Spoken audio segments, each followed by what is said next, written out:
Hello दोस्तों, स्वागत है आपका मेरे YouTube channel let's study with Poonam में, जिसमें हम जीके जीएस से रिलेटेड टॉपिक के बारे में चर्चा करते हैं और आपके लिए नए नए विषयों को खोज कर लाते हैं। तो आज हम बात करने वाले हैं कुमारी कंदम के बारे में। तो चलिए वीडियो को शुरू करते हैं। कुमारी कंदम दक्षिण भारत में स्थित एक महाद्वीप था जो हिंद महासागर में डूब गया था। यह एक तमिल सभ्यता थी। इसे कुमारी नायडू नाम से भी जाना जाता था। माना जाता है कि आधुनिक मानव सभ्यता का विकास इसी महाद्वीप पर हुआ था। कुमारी कंदम की कुछ खास बातें जानते हैं। कुमारी कंदम को लुमेरिया नाम से भी जाना जाता था। इंग्लिश भूगोलवेत्ता फिलिप स्क्लाटर ने 19वीं सदी में इसे लुमेरिया नाम दिया। कुछ लोगों का मानना है कि कुमारी कंदम ही रावण की लंका थी। समुद्र के बढ़ते जल स्तर के कारण यह महाद्वीप जलमग्न हो गया था। कुमारी कंदम के अस्तित्व के सबूत श्रीलंका के पर्क स्ट्रेट में भी मिलते हैं। खोजकर्ता आज भी इस डूबे हुए क्षेत्र का शोध कर रहे हैं। कुमारी कंदम के बारे में कुछ खास बातें। मान्यता है कि जब कुमारी कंदम डूबा तो वहाँ के लोग दुनिया भर में फैल गए और कई नई सभ्यताओं की शुरुआत हुई।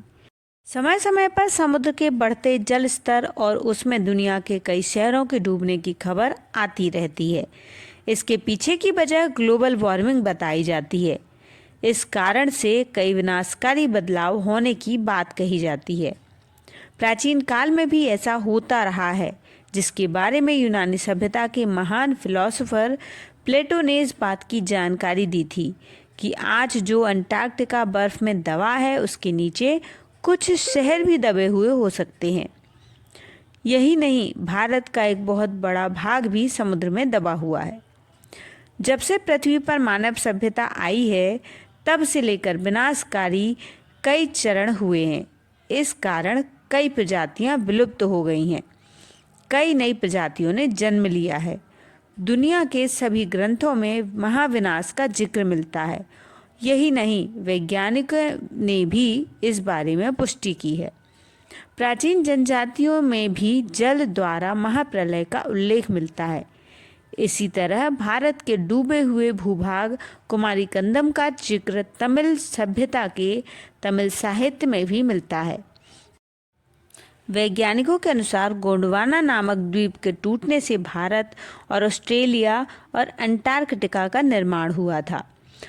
19वीं सदी में अमेरिका और यूरोप के विद्वानों के एक समूह ने अफ्रीका, भारत और मेडागास्कर के बीच जियोलॉजिकल और अन्य समानताओं का पता लगाने के लिए समुद्र में डूब चुके एक महाद्वीप का अनुमान लगाया था, जिसको लुमेरिया नाम दिया गया था।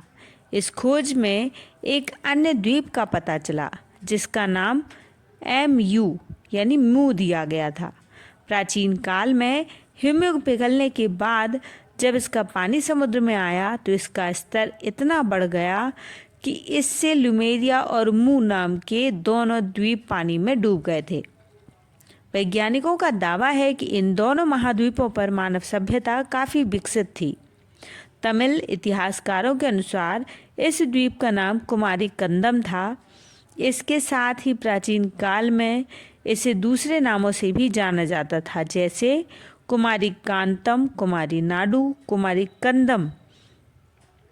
आज के भारत के दक्षिण में स्थित हिंद महासागर में एक खो चुकी तमिल सभ्यता की प्राचीनता को दर्शा चुके हैं। तमिल शोधकर्ताओं और विद्वानों ने तमिल संस्कृत के आधार पर समुद्र में खो चुकी उस भूमि को पांड्यन महापुरुष के साथ जोड़ा है। दक्षिण भारत के लोकगीतों में भी इस खो चुकी सभ्यता का वर्णन मिलता है। कुमारी कंदम के बारे में जानकारी देने वाले खोजकर्ताओं भारतीयों से मिले तो इस लोकगीत और कथाओं को बल मिला। इससे पहले इस लोकगीत और कथाओं को काल्पनिक ही माना जाता था। हालांकि कुछ का मानना है कि मानव सभ्यता अफ्रीका में पनपी, लेकिन कुछ का मानना है कि इसकी शुरुआत भारत के खो चुके द्वीप कुमारी कंदम में हुई थी।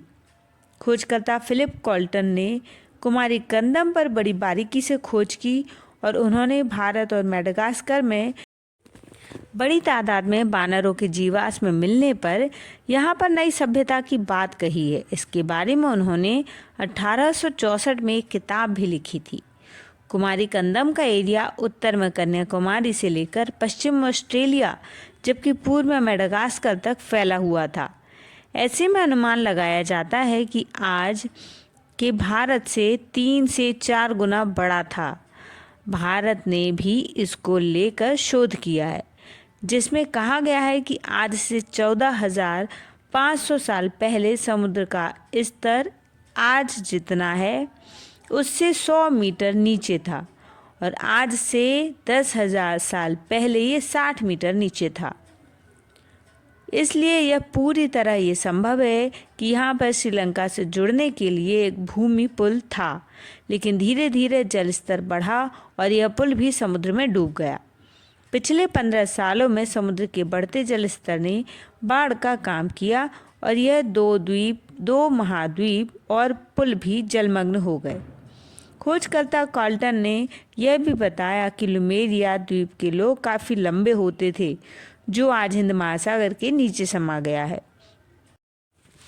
इसकी उत्पत्ति 1 लाख साल पहले हुई थी, जो आज से 15,000 साल पहले अस्तित्व में था और यह हिमयुग का समय था। हिमयुग के बारे में बताया जाता है कि यह लंबे समय तक चला था और इस समय पृथ्वी की सारी जमीन बर्फ के नीचे दब गई थी, जिसमें कई जनजातियां विलुप्त हो गई थी। हिमयुग जैसे जैसे खत्म होने लगा तो इसका पानी समुद्र में आने लगा, जिसके बाद इसका जलस्तर काफ़ी बढ़ गया और कुमारी कंदम समुद्र के अंदर समा गया। लुमेरिया नामक शब्द लुमेर नामक जीव से आया है, जो बंदर और गिलहरी का मिश्रित रूप है।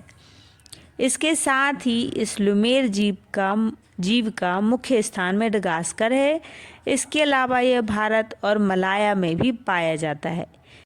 इसके पीछे यह तर्क दिया जाता है कि यह जीव तभी भारत पहुँचे होंगे जब कोई द्वीप हिंद महासागर में रहा होगा, जिसने भारत और मेडागास्कर के बीच सेतु का काम किया होगा।